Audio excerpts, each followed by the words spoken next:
أعوذ بالله من الشيطان الرجيم. بسم الله الرحمن الرحيم. رب اشرح لي صدري ويسر لي أمري واحلل عقدة من لساني يفقهوا قولي. Hadirin tafakkur Ramadan rahimakumullah.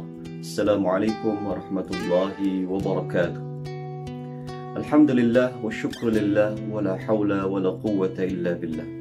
Assalatu wassalamu ala rasulillah wa ala alihi wa sahbihi wa mawala. Amma ba'du. Para hadirin yang dimuliakan Allah Subhanahu wa taala, tanpa terasa bulan Ramadan sudah menuju di titik-titik akhir. Tanpa terasa Ramadan yang kita tunggu-tunggu sejak lalu saat ini sudah berada di ujung waktu.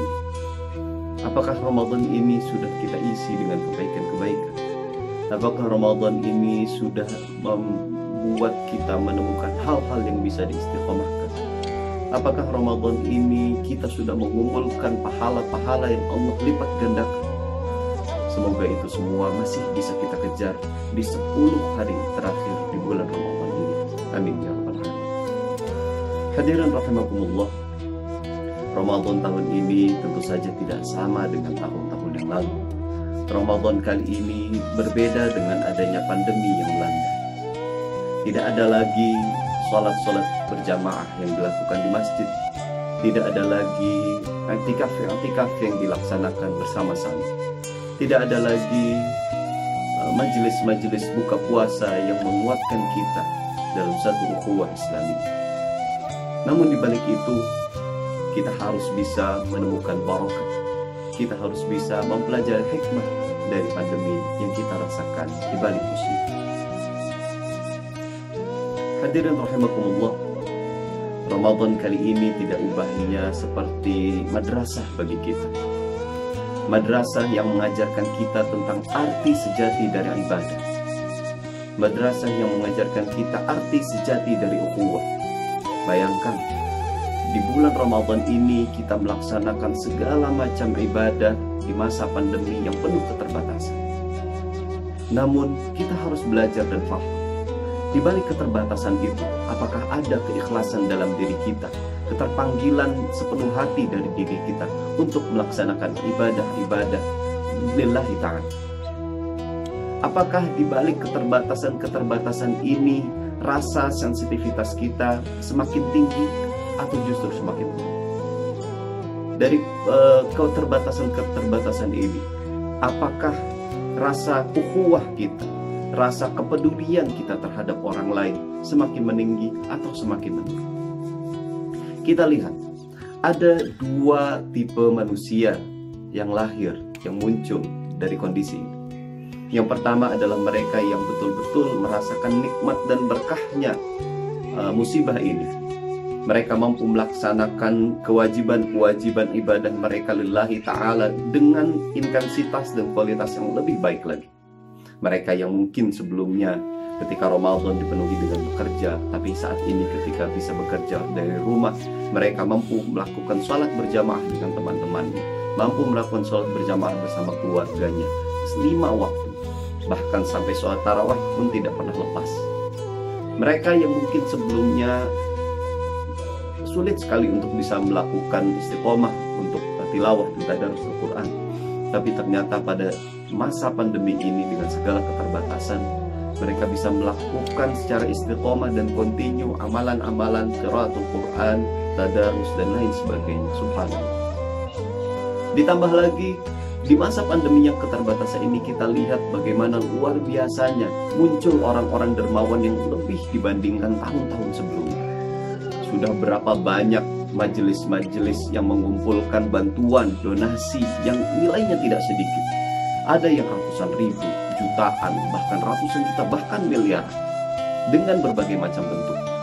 Yang ini meneguhkan esensi dari kepedulian dan ukhuwah di Ramadan kali ini, di masa pandemi, di masa musibah. Subhanallah. Namun di sisi lain, ada juga di balik itu mereka yang mungkin justru terlena dengan segala keterbatasan ini. Di balik ketidakadaan atmosfer yang mungkin mendorong mereka untuk melakukan ibadah dan kebaikan, akhirnya Ramadan kali ini hanya dilewati dengan hanya tidur, dengan hanya istirahat, dengan tidak melakukan kebaikan-kebaikan yang harusnya bisa dilakukan. Sayang sekali. Dan juga ada lagi dari mereka yang ketika masa-masa pandemi ini, di mana seharusnya kita bisa saling menguatkan ukhuwah, menguatkan silaturahim dengan berbagai macam cara, baik digital maupun langsung. Tapi justru mereka lebih memilih untuk berdiam diri dan tidak berhubungan dan berinteraksi dengan siapapun. Jangan sampai social distancing yang memang disuarakan justru memutus tali persaudaraan dan ukhuwah di antara kita dengan tidak saling peduli sesama keluarga dan saudara. Nah, pilihannya adalah sekarang setelah madrasah Ramadan ini berakhir, akankah kita lulus dengan nilai yang biasa-biasa saja atau dengan nilai yang kamil? Apakah kita akan lulus dari madrasah Ramadan ini dengan membawa nilai-nilai kebaikan yang bisa kita istiqomahkan, dengan segala amalan-amalan yang bisa kita lanjutkan setelah selesai dari Ramadan ini, ataukah kita hanya pulang dengan tangan hampa dan kosong, tidak membawa apapun dari Ramadan tahun ini? Na'udzubillah min dzalik. Pertanyaan ini kembali kepada kawan-kawan sendiri, kepada segenap sahabat hadirin tafakkur Ramadan, yang insya Allah semoga Allah berikan kebaikan, karunia dan barakah di bulan Ramadan bagi kita semuanya di masa pandemi ini. Amin ya rabbal alamin. Jangan sampai kita menjadi manusia yang Allah gambarkan dalam surat Al-Asr. A'udzubillahi minasyaitonir rajim. Bismillahirrahmanirrahim. Wal 'ashri innal insana lafi khusr illa alladhina amanu wa 'amilus salihati wa tawashaw bil haqqi wa tawashaw bis sabr. Demi waktu sesungguhnya manusia berada dalam kerugian kecuali bagi mereka amanu wa 'amilus salihati, mereka yang beriman dan melakukan amalan-amalan dan perbuatan-perbuatan yang saleh yang baik. Nah, semoga kita semua termasuk orang-orang yang melakukan perbuatan baik dan tidak menjadi orang-orang yang merugi karena meninggalkan perbuatan-perbuatan baik di masa yang senggang dan luas ini. Amin amin ya rabbal alamin. Demikian yang bisa kami sampaikan para hadirin sekalian. Semoga bisa bermanfaat dan niat kami adalah untuk bisa kita saling mengingatkan wa tawashaw bil haqqi wa tawashaw bis sabr. Kita saling menasihati dalam kebenaran dan menasihati dalam kebaikan. Hadanallahu wa iyyakum ajma'in. Wassalamualaikum warahmatullahi wabarakatuh.